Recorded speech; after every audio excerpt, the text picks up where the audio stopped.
چنانچہ اس پیغمبر کی صفات بیان کرتے ہوئے سب سے پہلے تو یہ فرمایا کہ منہم، وہ پیغمبر جو آپ بھیجیں وہ انہی میں سے ہو، یعنی جن لوگوں کے درمیان بھیجے جا رہے ہیں انہی کے ایک فرد ہوں۔ یہ اس لیے فرمایا کہ پیغمبر اگر کسی دوسری قوم سے آ جائے یا کسی دوسری نسل سے آ جائے یا کسی دوسری فطرت لیے ہوئے آ جائے تو وہ جن لوگوں کے پاس بھیجا گیا ہے ان کی نفسیات سے، ان کی فطرت سے، ان کے تقاضوں سے پوری طرح واقف نہیں ہو سکتا۔ اس لیے فرمایا کہ انہی میں سے بھیجے تاکہ ان کی نفسیات سے بھی پوری طرح واقف ہوں، ان کی ضروریات سے بھی واقف ہوں، اور وہ اپنی زندگی کا ایک نمونہ پیش کر کے لوگوں کو دکھا سکیں کہ میں بھی تم میں سے ہوں، لیکن میں اللہ تبارک و تعالیٰ کے احکام کی تعمیل کرتے ہوئے کس طرح زندگی گزار رہا ہوں، تو تمہیں بھی اسی طرح کی زندگی گزارنی چاہیے۔ پھر آگے نبی کریم سرور دو عالم صلی اللہ علیہ وسلم کی دنیا میں تشریف آوری کے مقاصد اور آپ کے فرائض منصبی، یا آج کی زبان میں آپ کے ٹرمز آف ریفرنس 4 بیان فرمائے گئے ہیں، اور یہ 4 جو فرائض منصبی بیان فرمائے گئے ہیں یہ صرف اس جگہ نہیں بلکہ قرآن کریم میں 3 مزید مقامات پر انہی 4 فرائض منصبی کو مختلف انداز سے دہرایا گیا ہے، اور اس کو بار بار ذکر کرنے سے ان کی اہمیت کا اندازہ ہوتا ہے کہ نبی کریم سرور دو عالم صلی اللہ علیہ وسلم کو اللہ تبارک و تعالی نے اس دنیا میں کن مقاصد کو حاصل کرنے کے لیے بھیجا۔ لہذا یہ ہمارے لیے بہت اہم سبق رکھتے ہیں، اور ان 4 مقاصد کو اچھی طرح اگر سمجھ لیا جائے تو بہت سی غلط فہمیاں اور بہت سی گمراہیاں انسان سے دور ہو سکتی ہیں۔ اگر ایک مرتبہ میں ہم پڑھیں تو یوں کہا جائے گا کہ یتلو علیہم آیاتک، کہ پہلا کام ان کا یہ ہو کہ آپ کی آیتیں لوگوں کے سامنے تلاوت کریں۔ دوسرا وَيُعَلِّمُهُمُ الْكِتَابَ، ان کو کتاب کی یعنی آسمانی کتاب جو آپ ان پر نازل فرمائیں ان کی تعلیم دیں، اس کی تعلیم دیں۔ اور تیسرا والحکمہ، یعنی ان کو دانائی کی باتیں سکھائیں۔ اور چوتھا یہ کہ وَيُزَكِّيهِمْ، یعنی ان کو پاکیزہ بنائیں، پاک صاف بنائیں۔ ان 4 فرائض منصبی پر ذرا غور سے نظر ڈالنے کی ضرورت ہے اور ان کو اچھی طرح سمجھنے کی ضرورت ہے۔ پہلی بات تو یہ کہ پہلا فریضہ منصبی یہ بیان فرمایا گیا کہ وہ لوگوں کے سامنے قرآن کریم کی آیتوں کی تلاوت فرمائے۔ تلاوت کے معنی ہے پڑھنا، اور آیتوں کے پڑھنے کو نبی کریم سرور دو عالم صلی اللہ علیہ وسلم کی دنیا میں تشریف آوری کا ایک پہلا اور مستقل مقصد قرار دیا گیا ہے، جبکہ آگے کتاب اللہ کی تعلیم یعنی اس کے معنی سمجھانے اور اس کی تشریح کرنے کا ذکر الگ سے کیا گیا ہے۔ اس سے یہ بات معلوم ہوئی کہ قرآن کریم ایک ایسی کتاب ہے کہ جس کے صرف معنی ہی سمجھنا ضروری نہیں ہے بلکہ اس کی لفظوں کی تلاوت بھی ایک مستقل مقصد ہے۔ اور نبی کریم سرور دو عالم صلی اللہ علیہ وسلم کو دنیا میں جو بھیجا گیا تھا ان میں پہلا مقصد یہ تھا کہ جو قرآن کریم آپ پر نازل ہوا ہے اس کی تلاوت کا طریقہ لوگوں کے سامنے بیان فرمائیں، تلاوت کر کے دکھائیں، اور اس کا مقصد یہ تھا کہ جب دوسرے لوگ آپ کی تلاوت سنیں تو پھر اسی طرح اسی انداز میں اس کی تلاوت کریں۔ اس سے 2 باتیں معلوم ہوئیں۔ ایک تو یہ کہ بعض لوگ جو یہ سمجھتے ہیں کہ قرآن کریم کی تلاوت اگر بغیر سمجھے کی جائے تو اس کا کوئی فائدہ نہیں یا وہ بے مقصد ہے، اور بعض لوگ گستاخی کر کے یہ بھی کہتے ہیں کہ بچوں کو جو قرآن کریم حفظ کرایا جاتا ہے جبکہ ان کے معنی وہ نہیں سمجھتے تو محض الفاظ طوطے کی طرح رٹا دینے سے اس کا کیا حاصل ہے اور اس کا کوئی فائدہ نہیں۔ یہ آیت کریمہ ان کے اس خیال کی تردید کر رہی ہے کہ تلاوت آیات کو، یعنی قرآن کریم کی آیتوں کے محض پڑھنے کو ایک نبی کریم سرور دو عالم صلی اللہ علیہ وسلم کا مستقل مقصد قرار دیا گیا ہے، جبکہ معنی سمجھانے کی بات آگے آ رہی ہے۔ تو معلوم ہوا کہ تلاوت بذات خود ایک مقصود ہے۔ اسی لیے احادیث میں نبی کریم سرور دو عالم صلی اللہ علیہ وسلم نے یہ ارشاد فرمایا کہ اگر کوئی شخص قرآن کریم کی تلاوت کرے تو ایک ایک حرف کے اوپر 10 نیکیاں اس کے نامہ اعمال میں لکھی جاتی ہیں۔ لہذا تلاوت قرآن سمجھ کر کرنا تو بے شک بہت اعلیٰ درجے کی چیز ہے ہی، لیکن اگر کوئی شخص پوری طرح سمجھتا نہ ہو اور بغیر سمجھے بھی تلاوت کرے تو وہ اس کے لیے ایک ثواب کا کام ہے۔ یہ دوسری کتابوں کی طرح نہیں ہے کہ جس میں صرف معنی ہی مقصود ہوتے ہیں، الفاظ مقصود نہیں ہوتے۔ یہ الفاظ اللہ تبارک و تعالیٰ کے الفاظ ہیں، یہ اللہ تعالیٰ کا کلام ہے،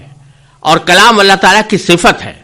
لہذا یہ اللہ تبارک و تعالیٰ کی ایک عظیم صفت کا مظاہرہ ہے، اور اس صفت کا مظاہرہ ہونے کی وجہ سے ان کا صرف پڑھ لینا بھی موجب اجر و ثواب ہے، موجب خیر و برکت ہے، بلکہ ان الفاظ کے جو نقوش کتاب پر لکھے ہوئے ہیں وہ دیکھ لینا بھی ایک بہت بڑا برکت کا ذریعہ ہے۔ لہذا یہ سمجھنا کہ بغیر سمجھے تلاوت کا کوئی فائدہ نہیں، یہ اس آیت کی مخالفت ہے، اور یہ آیت اس کی تردید کر رہی ہے۔ دوسری بات اس سے یہ معلوم ہوئی کہ چونکہ تلاوت بذات خود ایک مقصد ہے، لہذا آپ جو لوگوں کے سامنے تلاوت کرتے ہیں، لوگوں کو چاہیے کہ جب وہ خود تلاوت کریں تو اسی انداز سے کریں جس انداز سے نبی کریم سرور دو عالم صلی اللہ علیہ وسلم نے تلاوت فرمائی۔ اور خود رسول کریم صلی اللہ علیہ وسلم کو اللہ تبارک و تعالی نے یہ حکم دیا کہ جب حضرت جبریل امین علیہ السلام آپ کے پاس قرآن کریم لے کر آئیں اور وہ آپ کے سامنے پڑھیں تو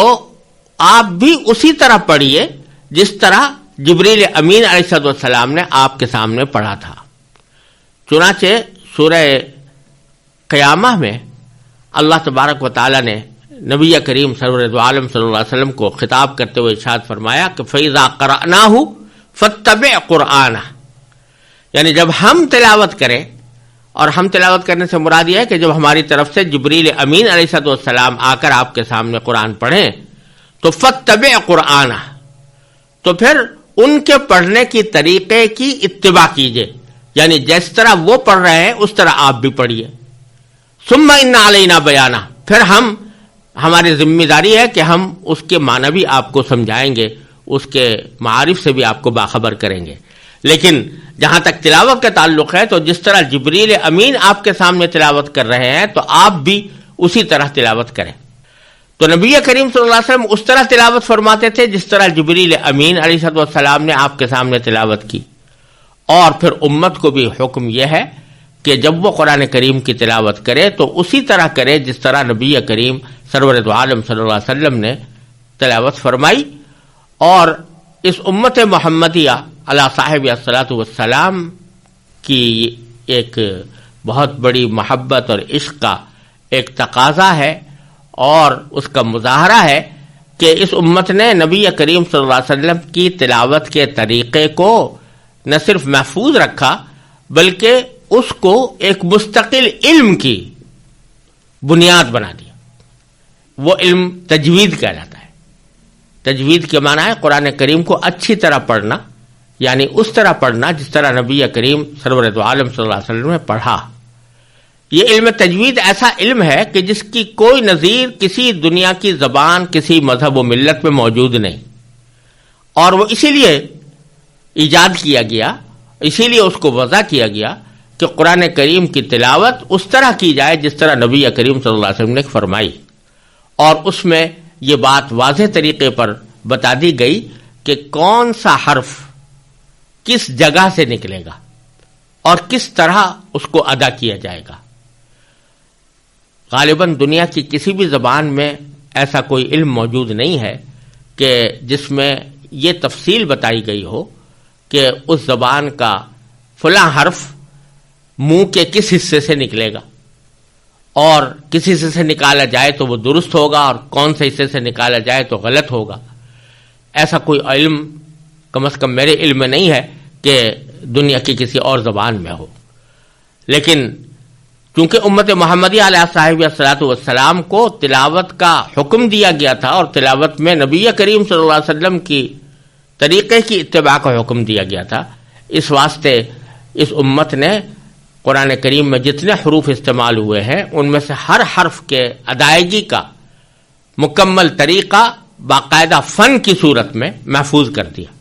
اس میں مذکور ہے کہ با کہاں سے نکلے گی، سا کہاں سے نکلے گی، سین اور سا میں کیا فرق ہوگا، سین اور صاد میں کیا فرق ہوگا،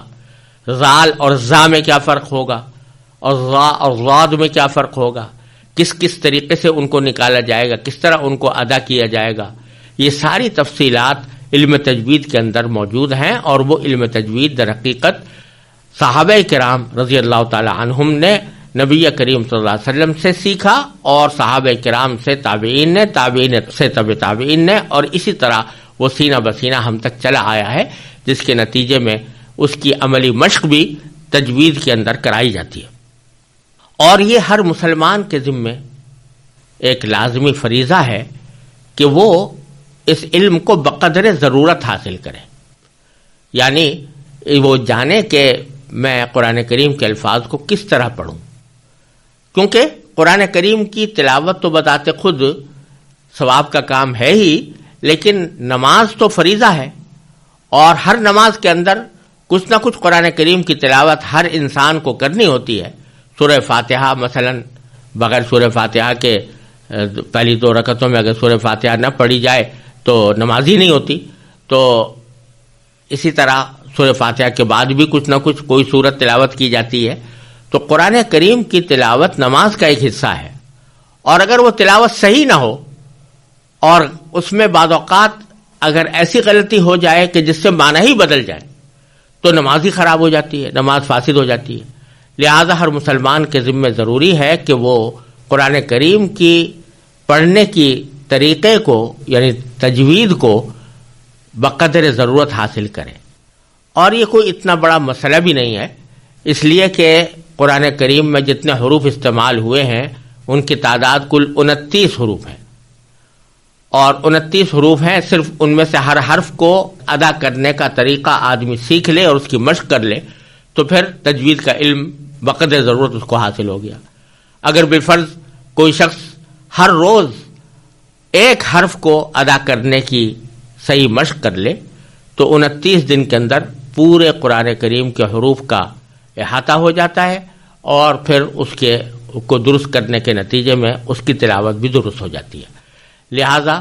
اس آیت کریمہ میں جو نبی کریم سرورت عالم صلی اللہ علیہ وسلم کا دنیا میں بھیجنے کا پہلا مقصد بیان فرمایا گیا ہے تلاوت آیات، اس سے ہمیں یہ سبق ملتا ہے کہ ہم قرآن کریم کی تلاوت کو اپنی معمولات میں بھی شامل کریں اور اس کو صحیح طریقے سے پڑھنے کی پوری کوشش کریں. دوسری چیز جس کے لیے نبی کریم سرورت عالم صلی اللہ علیہ وسلم کو دنیا میں بھیجا گیا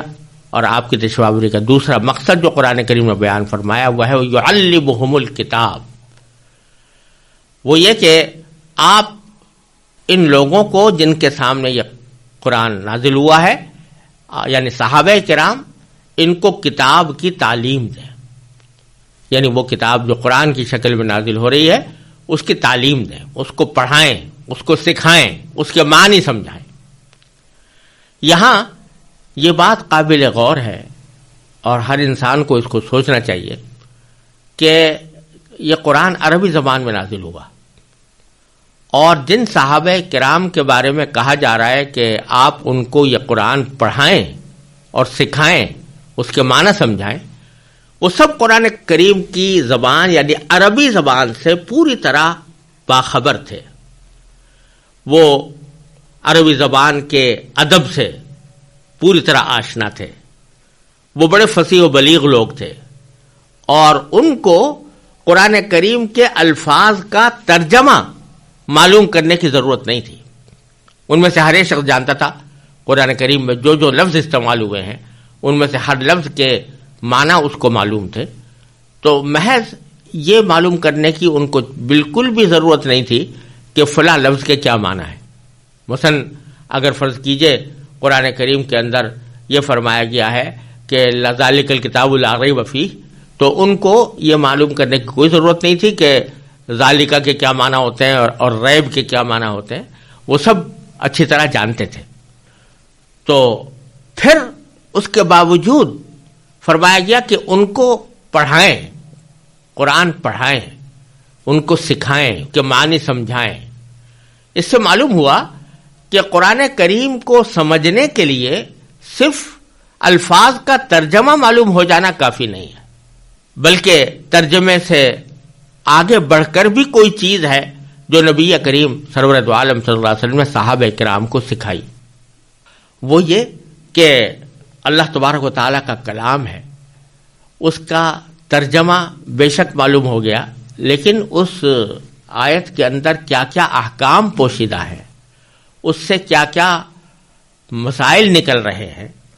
اور کن کن معاملات پر روشنی پڑ رہی ہے، یہ صرف ترجمے سے بسا اوقات معلوم نہیں ہو پاتے۔ لہذا ضروری ہے کہ جس طرح آدمی ترجمہ سیکھے، اسی طرح نبی کریم سرور دو عالم صلی اللہ علیہ وسلم نے اس قرآن کریم کی جس طرح تشریح فرمائی، اس تشریح کو اپنے لیے ضروری سمجھے کہ جب تک وہ تشریح ہمارے سامنے نہ آئے گی، اس وقت تک ہم قرآن کریم کا ٹھیک ٹھیک مطلب نہیں سمجھ سکتے اور اس سے ٹھیک ٹھیک نتائج نہیں نکال سکتے۔ یہ ایک بہت بڑا سبق ہے جو یہ آیت کریمہ ہمیں دے رہی ہے کہ جیسے بعض حضرات یہ سمجھتے ہیں کہ اگر ہم نے قرآن کریم کا کوئی ترجمہ پڑھ لیا، ترجمے قرآن کریم کے چھپے ہوئے ہیں، تو اس ترجمہ پڑھ لینے سے ہم قرآن کریم کے عالم بن گئے اور اب ہم خود اس قابل ہو گئے کہ ہم براہ راست قرآن کریم سے احکام کا استنباط کر سکیں، اس براہ راست قرآن کریم کے احکام کو معلوم کر سکیں اور اپنی سوچ اور اپنی سمجھ کے مطابق جو حکم ہمیں سمجھ میں آئے اس کے مطابق خود بھی عمل کریں اور دوسروں کو بھی پہنچائیں۔ تو یہ خیال اس لیے غلط ہے کہ محض ترجمے کی بات نہیں، ترجمہ اگر کافی ہوتا تو پھر نبی کریم صلی اللہ علیہ وسلم کو عربوں کو قرآن پڑھانے کی ضرورت نہیں تھی۔ آپ نے قرآن پڑھایا تو اس کے معنی یہ کہ اس کے معنی بھی سمجھائے اور اس کے ساتھ ساتھ اس سے جو مسائل نکلتے ہیں، اس سے جو احکام مستنبط ہوتے ہیں، وہ صحابہ کرام کے سامنے اپنی قول سے یا اپنے فعل سے صحابہ کرام کے سامنے بیان فرمائے۔ چنانچہ احادیث میں آتا ہے کہ صحابہ کرام رضی اللہ تعالی عنہم نبی کریم سرور دو عالم صلی اللہ علیہ وسلم سے قرآن کریم باقاعدہ اہتمام کے ساتھ پڑھتے تھے۔ حضرت سعد بن ابی وقاص رضی اللہ تعالیٰ عنہ فرماتے ہیں کہ فَتَعَلَّمْنَا الْعِلْمَ وَالْعَمَلَ وَالْقُرْآنَ جَمِيعًا، کہ ہم نے نبی کریم صلی اللہ علیہ وسلم سے قرآن کریم کا علم بھی حاصل کیا اور اس پر عمل کرنے کا طریقہ بھی معلوم کیا اور اس کے پڑھنے کا طریقہ بھی معلوم کیا۔ یہ ساری چیزیں صحابہ کرام نے سیکھی۔ آج اگر کوئی شخص یہ کہے کہ میں اگرچہ عربی زبان سے واقف نہیں ہوں اور میں ترجمہ میرے سامنے موجود ہے، میں اس ترجمے کو سامنے رکھ کر سبھی کچھ جان لوں گا اور اس سے جو احکام نکل رہے ہیں ان کے اوپر اپنی رائے زنی کر سکوں گا، تو یہ بالکل ہی قرآن کریم کے اس آیت کریمہ کے مفہوم سے بالکل خلاف بات ہے اور یہ بعض اوقات انسان کو گمراہی تک لے جاتی ہے۔ لہذا اس سے سبق ہمیں یہ ملتا ہے کہ ترجمہ بے شک پڑھے، لیکن اس ترجمے سے ایک فائدہ تو بے شک یہ حاصل ہوتا ہے کہ اس سے اللہ تبارک و تعالیٰ کی عظمت، اس کے جلال، اس کے اندر جو آسان قسم کے مضامین اللہ تعالیٰ نے بیان فرمائے ہیں، کائنات کی جن نعمتوں کی طرف توجہ دلائی ہے، توحید کے جو دلائل بیان فرمائے ہیں، نبی کریم صلی اللہ علیہ وسلم کی رسالت کے اور آخرت کے جو مناظر بیان فرمائے گئے ہیں، یہ ہر انسان آسانی کے ساتھ سمجھ سکتا ہے اور اس میں کوئی دشواری نہیں۔ لیکن کچھ آیتیں ایسی ہیں کہ جس میں اللہ تبارک و تعالی نے ہمیں زندگی گزارنے کے احکام دیے ہیں، جیسا کہ سورہ بقرہ کے اندر ہی آپ آگے چل کر دیکھیں گے کہ اس میں عبادات کے احکام بھی ہیں، معاملات کے احکام بھی ہیں، اخلاق اور معاشرت کے احکام بھی ہیں۔ تو ان تمام احکام کو ٹھیک ٹھیک سمجھنا یہ محض ترجمے کے بل پر ممکن نہیں ہے جب تک کہ اس کے ساتھ نبی کریم سرور دو عالم صلی اللہ علیہ وسلم کی ہوئی تشریحات موجود نہ ہوں۔ لہذا اس آیت سے یہ بھی معلوم ہوا کہ قرآن کریم کو ٹھیک ٹھیک سمجھنا اور اس سے صحیح نتائج نکالنا یہ محض ترجمے سے نہیں ہو سکتا جب تک کہ کوئی معلم اس کی تعلیم نہ دے۔ پھر تیسرا مقصد جو نبی کریم سرور دو عالم صلی اللہ علیہ وسلم کے دنیا میں تشریف لانے کا بیان فرمایا گیا وہ ہے والحکمہ، یعنی یہ لوگوں کو حکمت کی تعلیم دے۔ حکمت کے لغوی معنی دانائی کی بات کے آتے ہیں۔ کوئی بھی سمجھداری کی بات جو کی جائے اس کو حکمت کہتے ہیں، اور ظاہر ہے کہ حکمت کا تعلق انسان کی عقل سے ہوتا ہے کہ اگر وہ اس کی عقل صحیح ہے تو وہ حکمت کی بات کہتا ہے اور حکمت کی بات کو پسند بھی کرتا ہے۔ اللہ تبارک و تعالی نے نبی کریم سرور دو عالم صلی اللہ علیہ وسلم کو دنیا میں جو بھیجا اس کے مقاصد بیان کرتے ہوئے فرمایا کہ جس طرح آپ اللہ تبارک و تعالی کی کتاب کی تعلیم دیں گے اسی طرح لوگوں کو حکمت کی بھی تعلیم دیں گے، یعنی دانائی کی باتوں کی۔ یہ بڑا اہم معاملہ ہے جس پر ہمیں غور کرنے کی ضرورت ہے کہ حکمت کی بات سکھانے اور اس کی تعلیم دینے کے لیے نبی کریم سرور دو عالم صلی اللہ علیہ وسلم کا خاص طور پر حوالہ کیوں دیا گیا؟ یوں تو عقل ہر انسان کے پاس موجود ہے اور اس عقل کے ذریعے وہ بہت سے حکمت کی باتیں خود بھی معلوم کر سکتا ہے، لیکن خاص طور پر نبی کریم صلی اللہ علیہ وسلم کے مقاصد بعثت میں اور دنیا میں تشریف لانے کے مقاصد میں، آپ کے فرائض منصبی میں یہ بات بیان فرمائی گئی کہ وہ لوگوں کو حکمت کی تعلیم دے۔ اس کی وجہ یہ ہے کہ یوں تو عقل اللہ تبارک و تعالیٰ نے ہر انسان کو دی ہے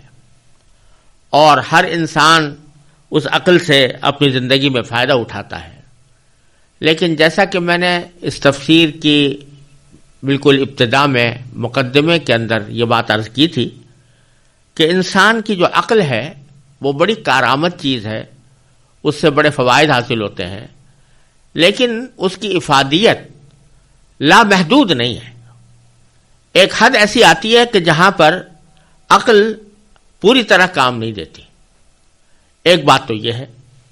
دوسری بات یہ کہ لوگوں کی عقلوں میں بھی فرق ہوتا ہے،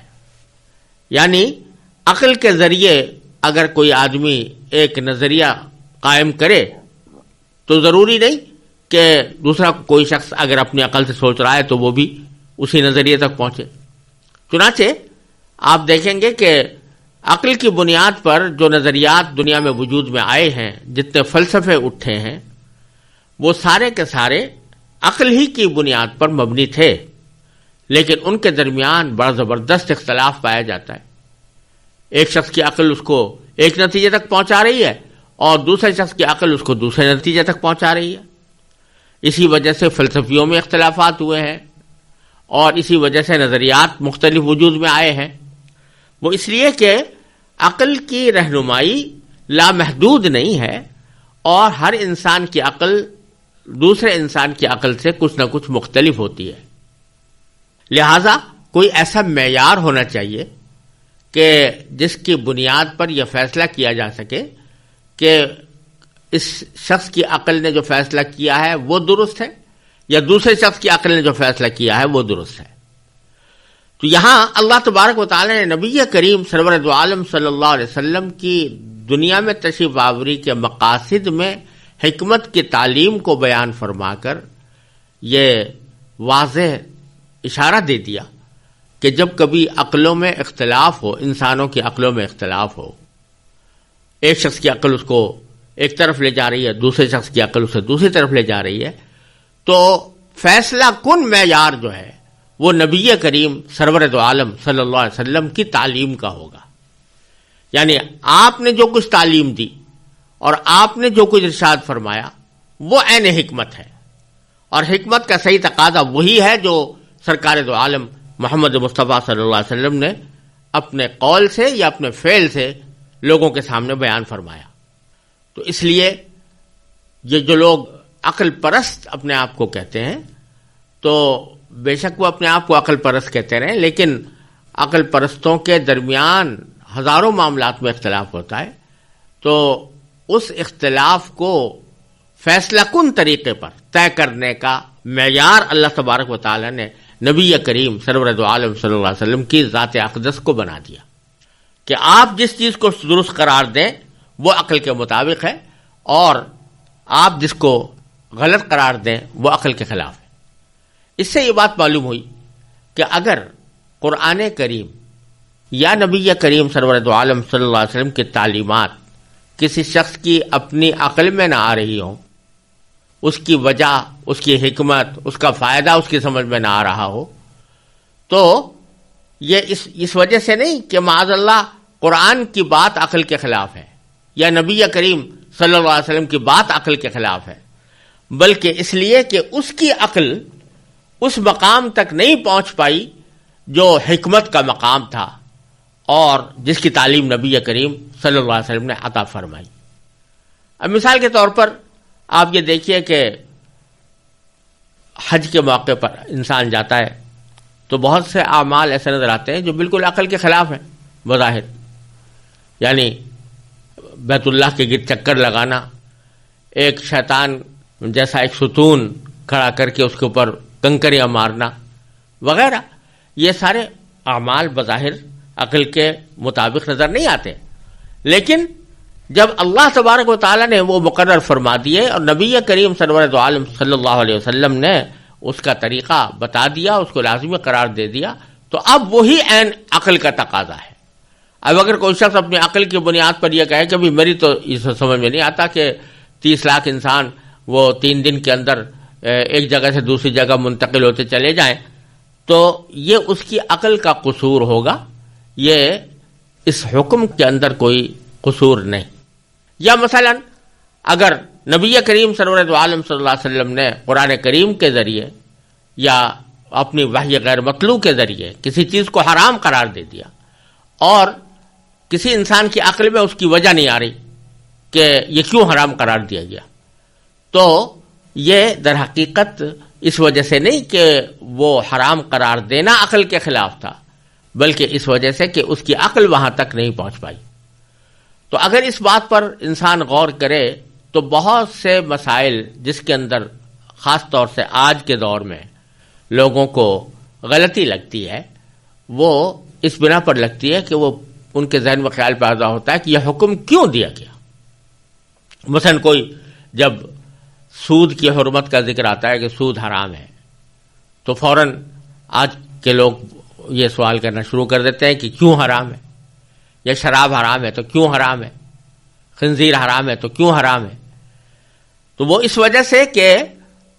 ان کی عقل میں اس کی حرمت کی حکمت نہیں آ رہی، اس حرمت کی وجہ اور اس کا فائدہ سمجھ میں نہیں آ رہا، اس واسطے وہ انکار کرنا شروع کر دیتے ہیں۔ قرآن کریم یہ کہتا ہے کہ حکمت وہ ہے جو نبی کریم سرور دو عالم صلی اللہ علیہ وسلم نے سکھائی ہو، لہذا اگر تمہاری عقل کسی جگہ اس حکمت کے بات کے خلاف جا رہی ہو تو پھر قصور اس بات کا نہیں ہے، بلکہ قصور تمہاری اپنی عقل اور سمجھ کا ہے۔ حقیقی حکمت اور سمجھ وہ ہے جو نبی کریم سرور دو عالم صلی اللہ علیہ وسلم نے تلقین فرمائی۔ یہ ایک اہم بات ہے جس کی وجہ سے کتاب کے ساتھ حکمت کا بھی ذکر فرمایا گیا۔ اور جب یہ بات معلوم ہو گئی کہ اللہ کی کتاب بھی نبی کریم صلی اللہ علیہ وسلم کی تعلیم کے بغیر پوری طرح سمجھ میں نہیں آ سکتی، یعنی خاص طور سے احکام کا حصہ وہ آپ کی تشریح کے بغیر سمجھ میں نہیں آ سکتا، اور یہ بات بھی معلوم ہو گئی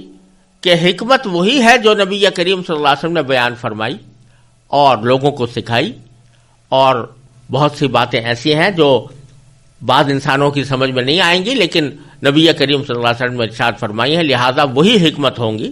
جب یہ بات سمجھ میں آ گئی تو اس سے خود بخود یہ نتیجہ نکلتا ہے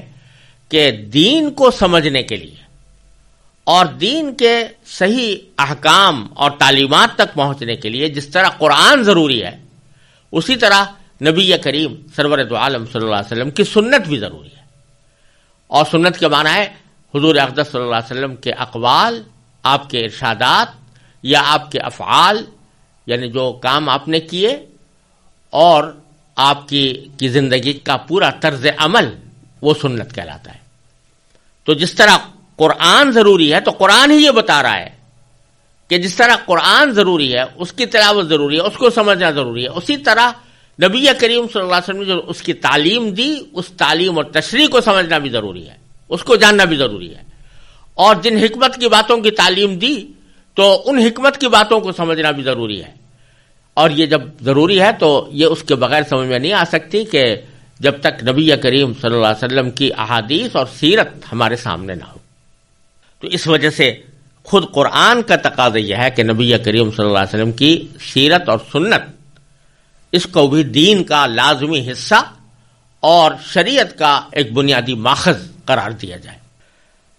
یہاں بعض لوگ یہ شبہ پیدا کرتے ہیں کہ قرآن تو ہمارے پاس تواتر کے ساتھ اس طرح پہنچا ہے کہ اس کے ایک حرف، ایک نقطے، ایک نشوشے میں کوئی تبدیلی نہیں ہوئی،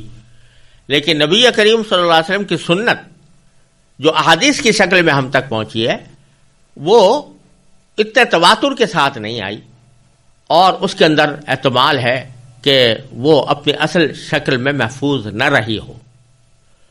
اور اس شبے کی وجہ سے ہم ایک مشتبہ چیز پر کیسے عمل کریں۔ لیکن پہلی بات تو یہاں یہ سمجھنے کی ہے کہ اگر واقعتاً اس آیت کریمہ کا تقاضا یہ ہے کہ انسان کا دین قرآن کے ساتھ سنت کے بغیر مکمل نہیں ہو سکتا، اور دوسری طرف اللہ تبارک و تعالی نے ایک طرف تو نبی کریم صلی اللہ علیہ وسلم کی سنت کو ایک لازمی حصہ دین کا قرار دے دیا، اور دوسری طرف اس سنت کو محفوظ رکھنے کا کوئی انتظام نہیں فرمایا، تو یہ تو اللہ تبارک و تعالی کی حکمت بالغہ اور قدرت بالغہ کے اوپر اعتراض ہوگا کہ ایک طرف آپ یہ فرما رہے ہیں کہ ہم نے حضور کو اس لیے بھیجا تاکہ قرآن سکھائیں اور حکمت سکھائیں، اور یہ قرآن اور حکمت کی ضرورت صرف صحابہ کرامی کو نہیں تھی، قیامت تک آنے والے تمام انسانوں کو تھی۔ آپ کی تعلیم کے لیے، انسانوں کی تعلیم کے لیے آپ کو بھیجا گیا، اور پھر جو تعلیم آپ نے دی اور جو حکمت آپ نے سکھائی، اس کو محفوظ رکھنے کا اللہ تعالیٰ نے کوئی انتظام نہیں کیا، تو یہ تکلیف مالا یطاق لازم آتی ہے جو اللہ تعالیٰ کی قدرت کاملہ اور حکمت بالغہ سے ممکن نہیں ہے۔ لہذا خود اسی سے پتہ چل رہا ہے کہ ضرور نبی کریم صلی اللہ علیہ وسلم کی سنت کو محفوظ رکھنے کا اللہ تبارک و تعالیٰ نے انتظام فرمایا ہوگا، اور پھر وہ انتظام حقیقت میں اگر واقع کے اندر دیکھا جائے تو وہ واقعتاً ایسا انتظام ہے کہ دنیا کی کسی بھی ملت، کسی بھی مذہب میں اپنے پیغمبر کے ارشادات اور آپ کی سیرت کو محفوظ رکھنے کا ایسا اہتمام کبھی نہیں ہوا جتنا اس امت محمدیہ اللہ صاحب الصلاۃ والسلام کے علماء نے کیا۔ اس کی ایک بہت لمبی چوڑی تفصیل ہے جو یہاں مختصر الفاظ میں بیان نہیں کی جا سکتی۔ یہ پورا علم ہے، علم حدیث، علم اسماء الرجال، علم جرح و تعدیل، احادیث کو چھان پھٹک کرنے کا، اس کو تنقید کی چھلنیوں میں چھان کر اس میں سے دودھ کا دودھ اور پانی کا پانی الگ کر دینا، یہ محدثین کا بہت بڑا عظیم کارنامہ ہے جو اللہ تبارک و تعالی نے ان سے لیا۔ اسی لیے لیا تاکہ قیامت تک آنے والے انسانوں کے لیے جس طرح قرآن محفوظ رہے، اس طرح نبی کریم صلی اللہ علیہ وسلم کی سنت بھی محفوظ رہ کر ان تک پہنچے اور وہ اس سے رہنمائی حاصل کریں۔ پھر آخری اور چوتھا مقصد بیان یہ فرمایا گیا کہ نبی کریم صلی اللہ علیہ وسلم کو اس لیے بھیجا جائے کہ یزکیہم، وہ ان کو پاک صاف بنائے۔ یزکی یہ فعل ہے اور اس کا مصدر ہے تزکیہ،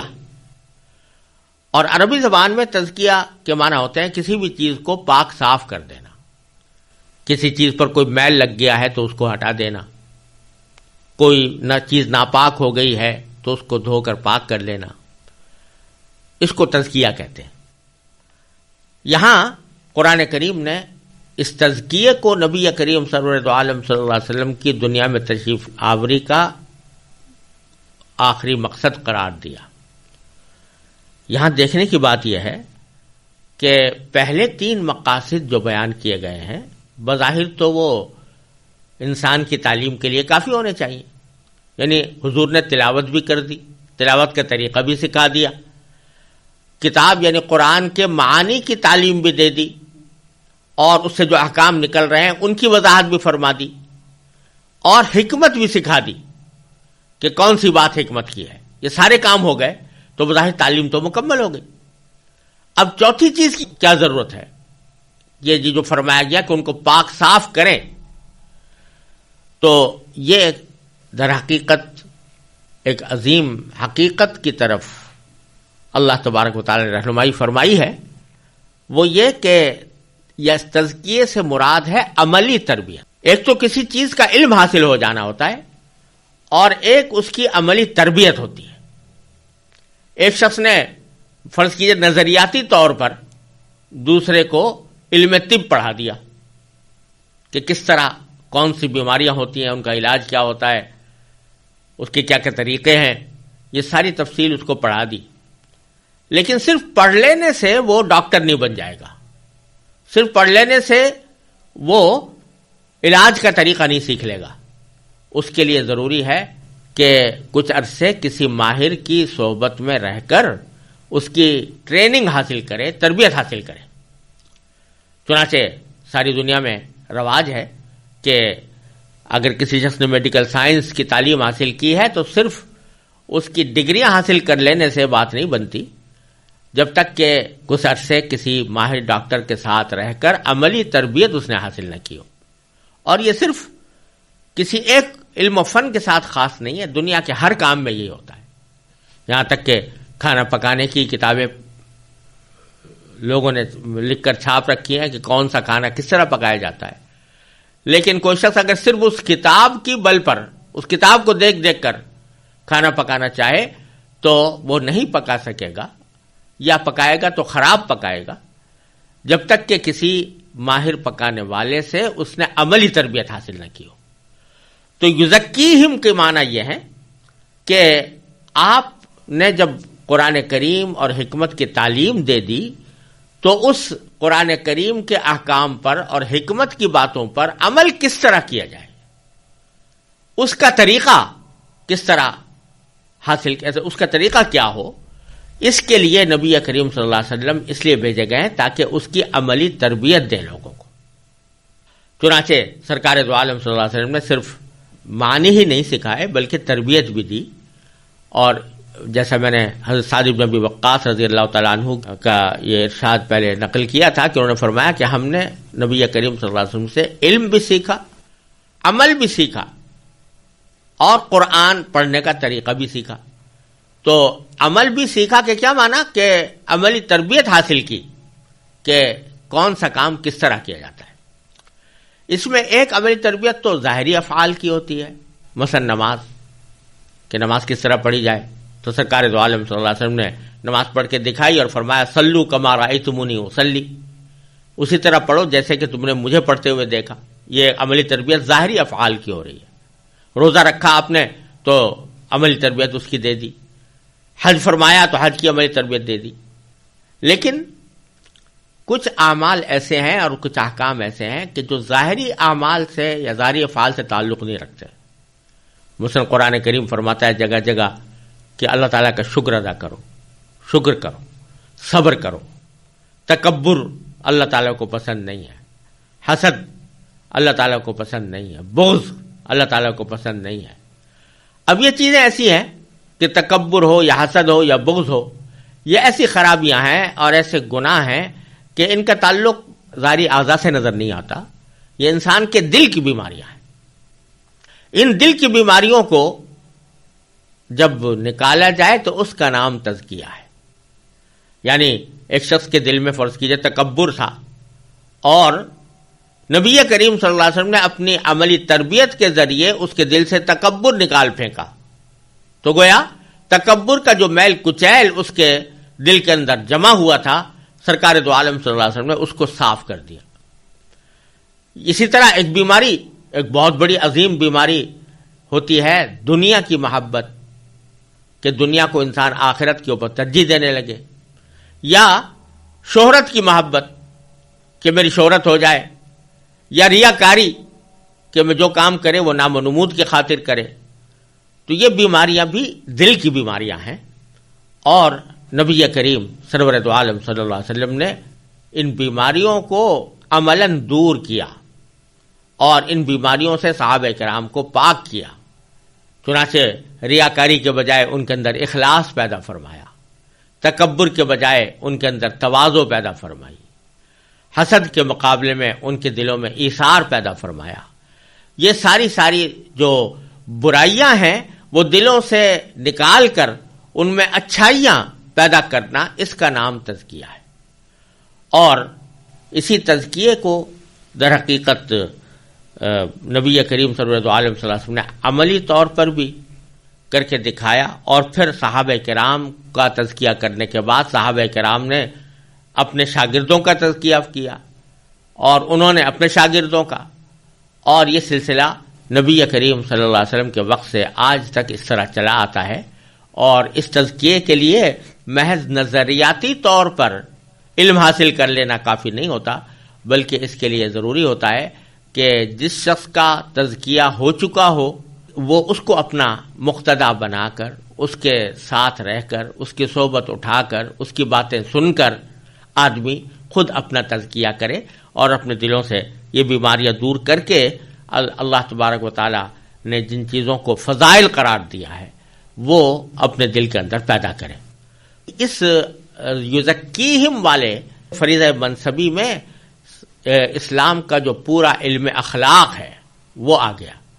اسی علم اخلاق کو بعض اوقات احسان سے تعبیر کرتے ہیں، علم احسان سے، بعض اوقات اس کو علم تزکیہ سے تعبیر کرتے ہیں، بعض اوقات اس کو علم باطن سے تعبیر کرتے ہیں، اور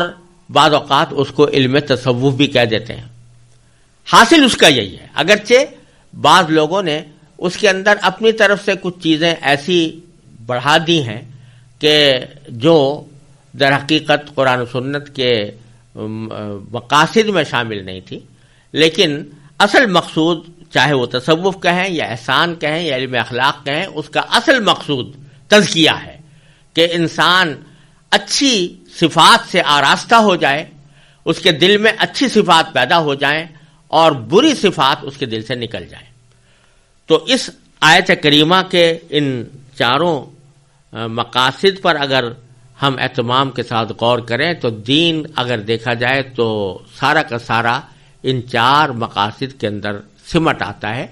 اور ان میں سے ہر مقصد زندگی نبی کریم صلی اللہ علیہ وسلم کا وہ ہمارے لیے ایک عظیم سبق رکھتا ہے، اور ہمارے لیے اپنی زندگی کا دائرہ متعین کرنے کا ایک واضح اشارہ دیتا ہے۔